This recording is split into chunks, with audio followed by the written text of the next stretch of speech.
السلام عليكم ورحمة الله وبركاته. تاني إعدادي عاملين إيه؟ معاكم مستر محمد بدر. إن شاء الله هنبتدي مع بعض نحل الواجبات اللي إحنا بنستخدمها جوه الحصة بتاعتنا. يلا نشتغل مع بعض.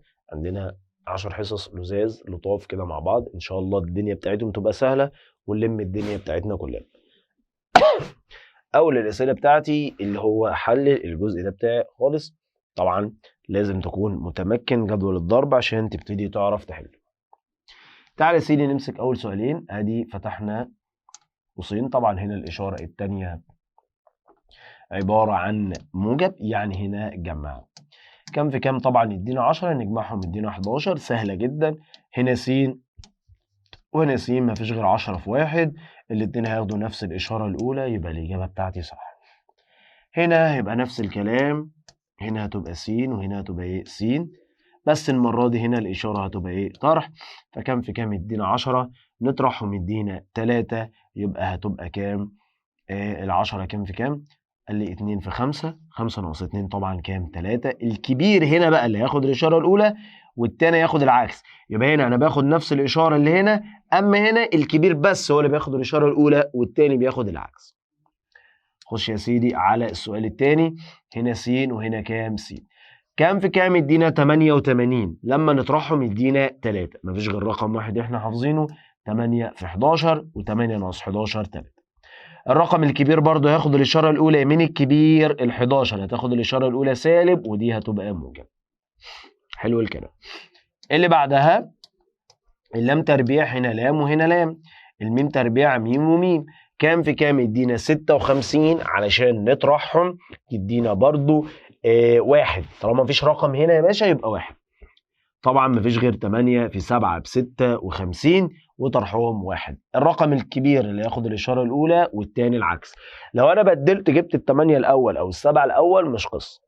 1 ناقص س ناقص 30 س تربيع. رتب المعادلة الأول. لما ترتب المعادلة وتخلي الس تربيع في الأول، اوعى تغير إشارة حاجة، هاتها بنفس إشارتها. هي إشارتها بالسالب، هاتها بالسالب، يبقى سالب 30 س تربيع. دي سالب س، يبقى هنا سالب س زي ما هي. دي موجب واحد، يبقى خليها موجب واحد زي ما هي. يبقى أنا كده رتبت المعادلة من غير ما أغير إشارة. طب السالب ده هعمل فيه إيه؟ قال لي هضرب المعادلة كلها بسالب واحد عشان أتخلص منه تماما. يبقى سالب في سالب بموجب، اتفضل هنا 30. سالب في سالب بموجب، يبقى هنا س. سالب في موجب بقى بايه؟ بسالب. كده المسألة بتاعتي جاهزة للتحليل. حلو. هنا طبعا مقدار ثلاثي غير بسيط، يبقى انا محتاج ان انا اعمل المقص. ال30 عبارة عن 5 في 6، الس تربيع س في س، الواحد واحد في واحد. انا عايز الطرح يعمل واحد عن طريق المقص. عايز الطرح يعمل واحد عن طريق المقص. 5 في 1 ب5، 6 في 1 ب6، 6 ناقص 5 الناتج 1، يبقى أنا صح. المقص الكبير ياخد الإشارة الأولى، يبقى دي الموجب ودي السالب. آخد دول أنقلهم في قوس وآخد دول أنقلهم في قوس، يبقى سؤالي صح. نفس الكلام هنا مع نفس الترتيب، برتب من غير ما تغير إشارة. يبقى 36 س تربيع ناقص 20، هنا كان في س زائد 1. وبعدين قال له عن طريق المقص انا عايز الجمع يبقى 20، عايز الجمع يبقى 20. يبقى هنا هتفكر بطريقه كبيره شويه. ال 36 18 في 2، يا مستر اوصل لها ازاي؟ مع التفكير ومع الحل الكتير. س وس، وهنا واحد في واحد، طرفين في وسطين، 18 س في 1 ب 18 س، 1 في 2 س ب 2 س، الجمع 20، يبقى سؤالي صح. دي موجب، الاتنين هياخدوا نفس الإشارة، يبقى أنقل السؤال بتاعي بنفس الطريقة، 18 س ناقص 1 و2 س ناقص 1. اللي بعدها هنا لازم أفك الأول. س في س بس تربيع، س في 6 ب6 س وجنبها صاد زائد 5 صاد تربيع. بعد كده حل العادي. هنا س وس، صاد وصاد، أنا عايز الجمع يبقى 6، يبقى 5 في 1، الاتنين هياخدوا نفس الإشارة الأولى. طبعا الواحد ما بيتكتبش فحاول تحذفه.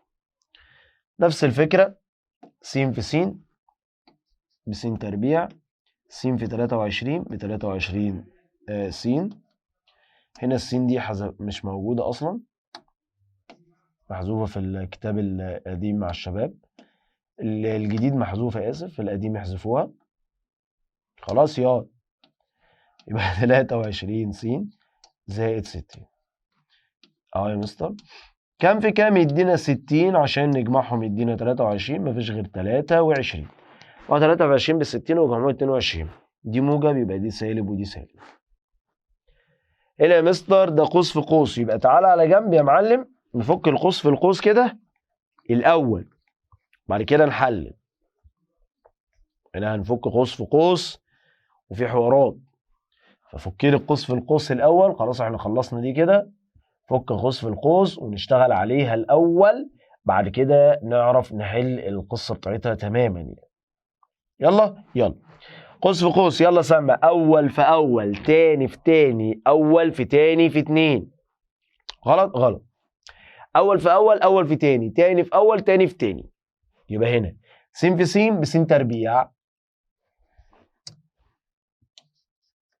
ادي أول في أول. س في 3 ب3 س. 2 في س ب2 س. سالب في موجب بسالب، 2 في 3 ب6. والسالب 6 س دي سيبها زي ما هي. جمع يا سيدي، السين تربيع سيبها زي ما هي في الأول. 3 و2 3 ناقص 2 1 ناقص 6 سالب 5 س ناقص 6. بقى السؤال جاهز للتحليل، حلل بقى يا سيدي. اهو السؤال س وس، علامة طرح. كام في كام يدينا 6، نطرحهم يدينا 5. 6 و1، الكبير هياخد الإشارة الأولى، الكبير 6، يبقى دي سالب ودي موجب. مرة تاني، س في س بس تربيع، س في 5 ب5 س، 4 في س ب4 س، موجب في سالب بسالب، 4 في 5 ب20 ناقص 7 س. جمع، السين تربيع تنزل في الأول زي ما هي، سالب 5 زائد 4، إشارتين مختلفين نطرحهم يبقى سالب 1. سالب 1 وسالب 20 وسالب 7 تبقى سالب 8، إشارتين متساويين نجمعهم، وال20 تنزل زي ما هي. جاهزة للتحليل؟ جاهزة يا حاج. هنا س وهنا س، كام في كام يديك 20 تطرحهم يديك 8، 2 في 10.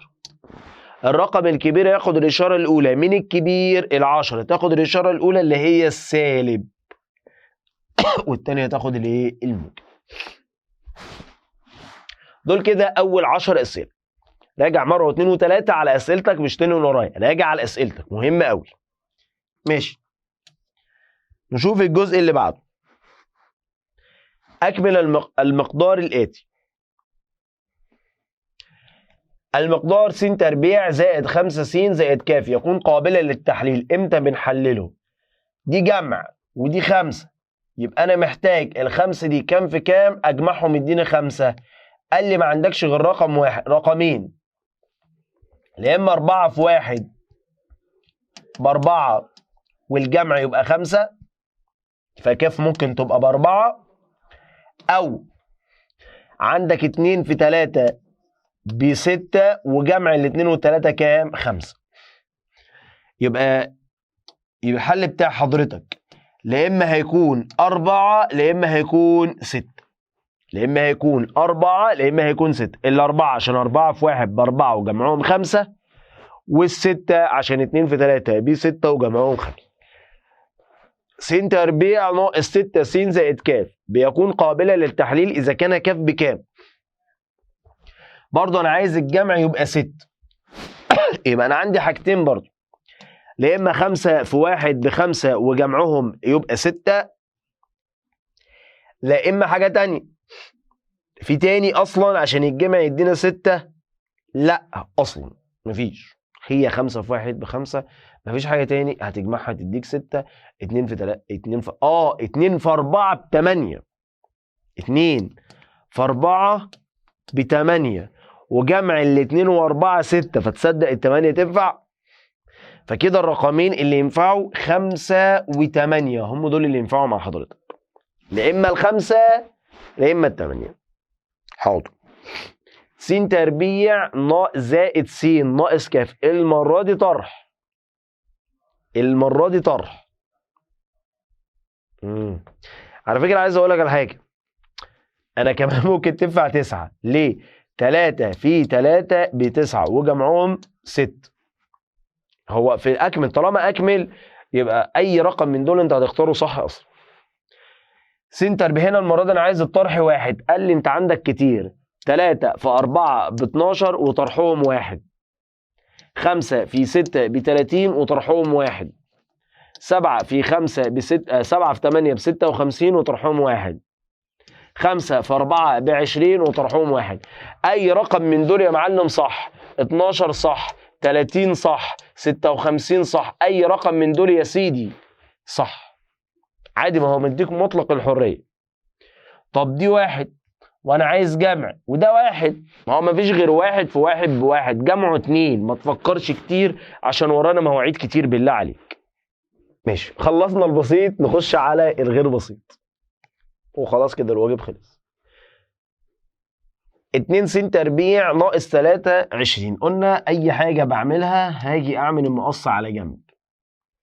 الاثنين 2 في 1، الس تربيع س وس، ال20 4 في 5 واجرب. انا عايز الطرح عن طريق المقص يبقى 3. 2 في 5 ب10، 4 في 1 ب4، ما تنفعش. الغي الكلام ده بسرعه، اهرب واجري. طب ال20 كام في كام؟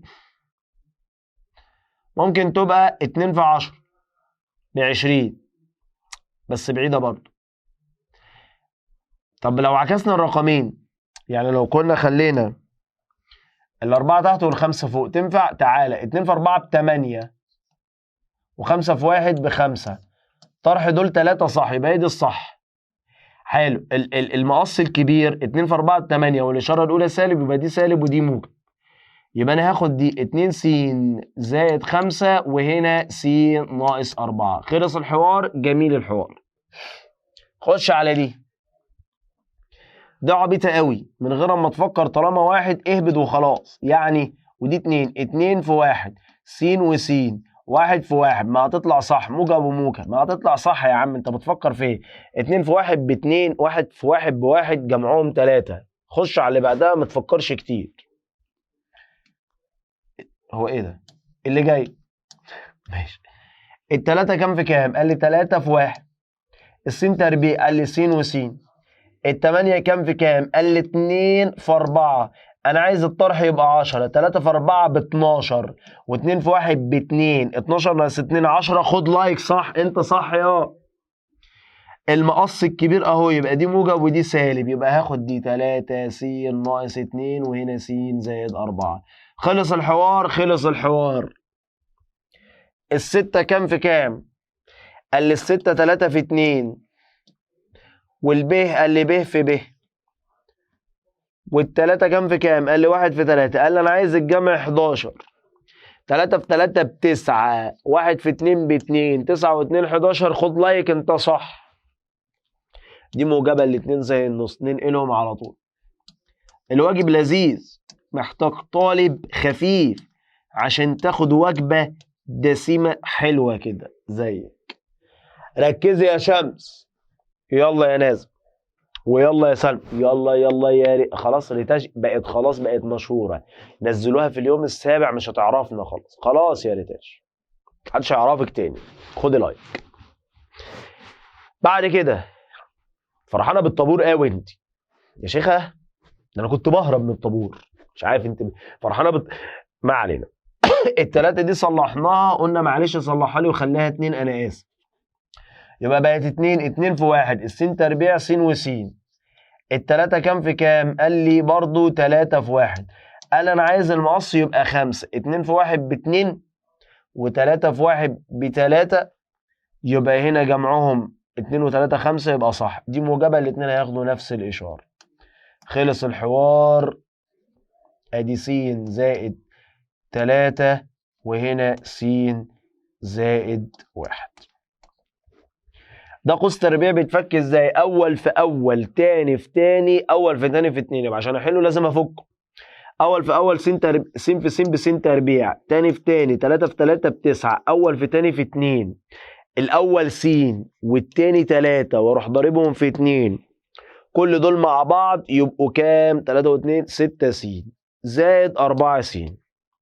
جمع سؤالك. هات السين تربيع هنا 6 و4، برافو عليك، 10 زائد 9. اخد دي اهو، هنا س وهنا س، كام في كام يديك 9؟ لو جمعتهم يديك 10. 9 في 1. الاتنين هياخدوا نفس الإشارة الأولى، موجب وموجب. كده خلصنا السؤال الثالث. يلا نروح لآخر سؤال، ونسينا برضو نمسح يا مجانين، وهنتنفخ دلوقتي. طب بصش بقى، ما تبصش بقى هيضربون. آخر 4 أسئلة. قوس تربيعي بيتفك ازاي؟ أول في أول، تاني في تاني، أول في تاني في اتنين. فك. أول في أول 5 في 5 ب25، ب في ب بب تربيع، 2 في 2 ب4، أول في تاني في 2 من غير ما تغير الإشارة، يبقى 5 ب في 2 في 2، 5 في 2 ب10 في 2 ب20 ب زائد 4 ب ناقص 5. جمع 25 ب تربيع مفيش حاجة شبهها، 20 ب و4 ب يبقى 24 ب، 4 ناقص 5 -1. وأجمع سؤالي، أنا عايز الطرح يبقى كام؟ يبقى 24. عبيط عشان واحد. ليه؟ هفتح قوسين ومش هفكر. انا عايز بقى 24، يبقى اخلي ال 25 زي ما هي، 25 ب في 1، والواحد واحد في 1. الكبير هياخد الاشاره الاولى، المقص الكبير اهو، دي موجب ودي سالب. تعالى جرب. 25 في 1 ب 25، 1 في 1 ب1، اطرحهم 24. خلص الحوار. خش على اللي بعدها. 4 س في س ب4 س تربيع، 4 في 5 ب20، والسين تنزل زي ما هي، زائد 21. أنا عايز الجمع يبقى 20. عايز الجمع يبقى كام؟ 20. حاضر. يبقى نعمل إيه؟ هقول لك. الأربعة 2 في 2، السين تربيع س في س. 21 7 في 3. اعمل المقص وجرب. 2 في 7 ب14. 2 في 7 بكام؟ ب14. و2 في 3 ب6. جمع دول 20. تمام، انت في السليم يا مان. في السليم يا مان. انقل سؤالك يا فنان. يبقى هنا 2 س ناقص 3، 2 س ناقص 7. ارجو من حضراتكم اللي احنا نفيد زمايلنا ونوصل الفيديو ده. كل واحد ياخد الفيديو الاولاني وينزله عنده على الستوري، على الواتس، على الفيس، على الانستا. المهم انك تعمل يعني شير للفيديو كتير جدا جدا جدا، عشان يقدر كل الناس تتواصل معانا ونقدر نكمل فيديوهاتنا مع بعضنا. ده قوس وده قوس. ده طبعا اول في اول وتاني في تاني. يلا مع بعض.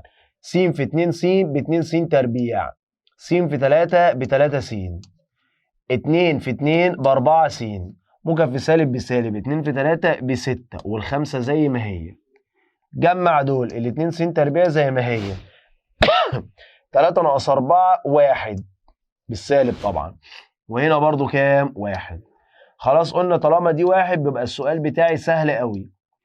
هنا 2 س وهنا س، الواحد 1 في 1. الكبير هياخد الإشارة الأولى، المقص الكبير أهو، يبقى دي الأولى سالب والتانية موجب. آخر سؤال معانا في الواجب. 4 في ألف في 3، 4 في 3 ب12 ألف، زائد 4 في 7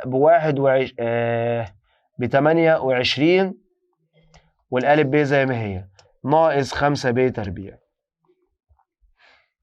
اعمل المقص بتاعك. احنا عايزين الجمع يبقى كام؟ 28. يبقى هنختار 2 في 6، الطرح يبقى 28. ألف في ألف، الخمسة هتبقى كام في كام؟ هي 5 في 1، والب تربيع ب في ب.